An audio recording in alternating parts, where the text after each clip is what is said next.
कटनी की, जबलपुर की, मैयर की, सतना की, रीवा की, और उनकी लोकेशन लास्ट जो मिली है वो मैयर के आगे मिली थी। पुलिस को ये उम्मीद है कि रात भर में मिल जाएंगे। अपनी पहली मांग ये थी उनसे कि जहां मिले इनके बाद कठोर कार्रवाई हो। बहुत सी बातें बोली नहीं जाती हैं,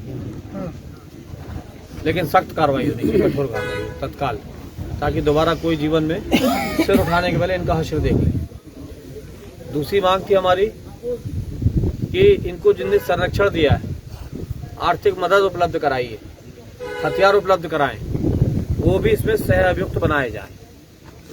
तो उसको भी फोन रिकॉर्ड, IDPR के रिकॉर्ड, जो की CDR आती है, वो सारी चीज़ें मिला के, और उस पर भी इन्होंने बोला कि हम जो भी कनेक्शन में थे और जिनने भी इनको धन उपलब्ध कराया, बंदूक उपलब्ध कराई, गोलियां उपलब्ध कराई, या जो भी सहयोग किया है, उन लोगों को भी सह अभियुक्त बनाएंगे, इसमें छोड़ेंगे नहीं। तीसरी हमारी मांग थी कि इस प्रकार के आपराधिक कृत्य करने वाले या अन्य अपराध करने वाले, जो ये लव जिहाद करने वाले, इस टाइप के जो भी प्रवृत्ति के लोग हैं, इनके घरों पे तत्काल प्रभाव से इनके अवैध निर्माण को गिराने के, तो जिला प्रशासन ने ये आदेश किया है कि कल 12 बजे तक सबको नोटिस इशू हो जाएंगे। क्या हो गया है, यूपी की घटनाओं के बाद, घर गिराने की घटनाओं के बाद, बुलडोजर घटनाओं के बाद, सुप्रीम कोर्ट ने एक आदेश जारी कर दिया था पूरे देश के लिए कि जहां पे भी किसी का घर गिराया जाएगा, पहले उसको रजिस्टर्ड नोटिस से उसको सूचना दी जाएगी, चाहे अवैध भी क्यों ना हो। तो कलेक्टर ने बस एक ही आग्रह हमसे किया कि हमको नोटिस दे लेने दीजिए, हम न्यूनतम टाइम का नोटिस देंगे, क्योंकि उनको ही मालूम है कि अपराधियों के घरों में अवैध निर्माण में ड्रग का भी धंधा होता है, अवैध हथियारों का भी धंधा होता है, गांजे का भी व्यापार होता है, दारू का भी व्यापार होता है, और लूट खसोट हत्या का ठेकेदारी का भी जो चलन चल गया आजकल। तो ऐसे लोगों के अवैध निर्मित घरों को भी गिराने के लिए कल सवेरे 12 बजे तक सबको नोटिस इशू हो जाएगा, और उसके बाद तत्काल नोटिस इशू होने के बाद, तामील होने के बाद जो समय सीमा रहती होगी इसकी, उसके अंदर फिर एक घर गिराने का काम भी करेंगे। हमारी ये मांग थी कि ऐसे लोगों के अवैध कृत्य करने वालों के घर गिराए जाएं, तो वो भी मांग प्रशासन ने स्वीकार कर ली। तो हमारी जो मुख्य मांगे थी वो यही थी कि जिनने अपराध किया वो तत्काल गिरफ्तार हो। पुलिस ने बोला कि रात भर में हम गिरफ्तार करेंगे। दूसरा, जो सहयोग किए उनके ऊपर भी अपराध बने, होने वाला बिल्कुल बनेगा। तीसरा, ऐसे अवैध काम अपराध करने वालों के घर गिराए जाएं, जो अवैध रूप से बने, उनने उसको भी स्वीकार कर लिया है। चौथा, ये जो अकरम का विवाद जो हुआ था नीलू रजक से, जिसपे नीलू रजक की आज हत्या हो गई, इस अकरम के ऊपर अगर तत्काल कठोर कार्रवाई उस समय हो गई होती जब ये नीलू रजक अकरम को रोकने गया था डीएवी स्कूल की छात्राओं को छेड़खानी करने से, अगर वो छात्राओं की छेड़खानी वाला मैटर ना आता, लव जिहाद का मैटर नहीं आता, तो आज नीलू रजक जिंदा होता। आज नीलू रजक की जो हत्या हुई है वो सिर्फ छोटी बच्चियों की इज्जत और आबरू बचाने के कारण हो गई। तो जो अकरम के ऊपर कार्रवाई ढंग से नहीं हुई और बल्कि उल्टा काउंटर केस नीलू के ऊपर बना दिया गया था, तो उसके कारण आज उसको शय मिली, उस लड़के ने आज कांड कर दिया। तो ऐसे शय देने वाले थाना प्रभारी को तत्काल सस्पेंड कर दिया है, अभी सस्पेंड कर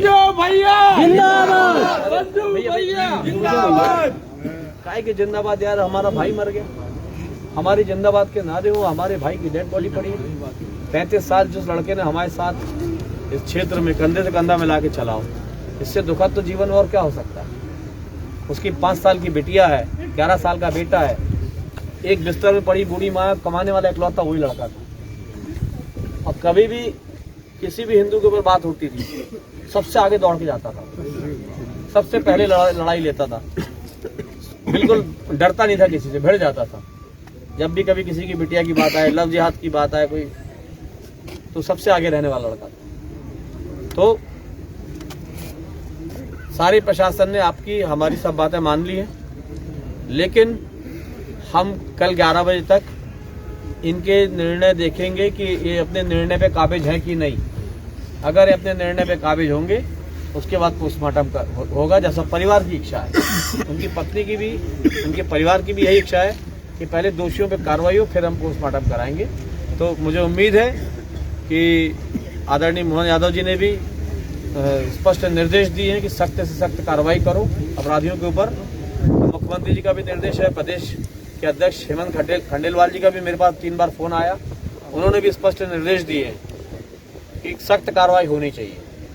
तो ऐसे लव जिहादियों के ऊपर, ऐसे कृत्य करने वाले समुदाय विशेष के किसी व्यक्ति के द्वारा जानबूझ के इस प्रकार से कृत्य करने वालों को किसी भी रूप में नहीं छोड़ा जाएगा।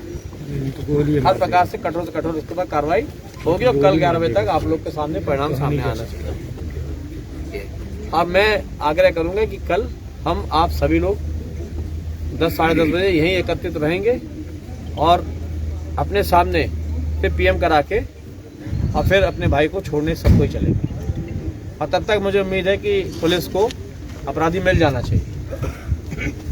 हो सकता है अपराधी कहीं ऐसे जगह छुप जाए, फोन फेंक दे, लेकिन मैं आज अपने क्षेत्र के एक व्यक्ति को ये आश्वस्त करना चाहता हूँ, मैं किसी जात के विरोध में नहीं हूँ, मैं किसी धर्म के विरोध में नहीं हूँ, मैं अपराध के विरोध में हूँ कि ये जो अपराध हुआ है, ये अपराध करने वाले और करवाने वाले और सहयोग करने वाले किसी को नहीं बख्शा जाएगा, चाहे कुछ हो जाए।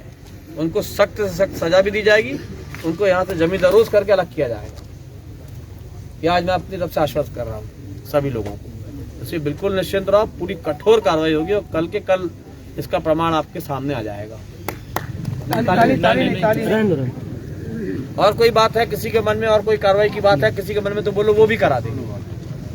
टीआई को सस्पेंड कर दिया गया है। कल 12 बजे तक सबके घरों को गिराने के लिए नोटिस इशू हो जाएगा। रात भर पुलिस ढूंढेगी, जहां मिलेंगे वहां से ढूंढ के लाएंगे, पाताल में हो चाहे आसमान में छुप जाएं, इनको निकाल के लाएंगे और इनके साथ जो होगा सो होगा, वो तो समय बताएगा। छोड़ेंगे तो इनको किसी रूप में नहीं। भैया कैमूर नहीं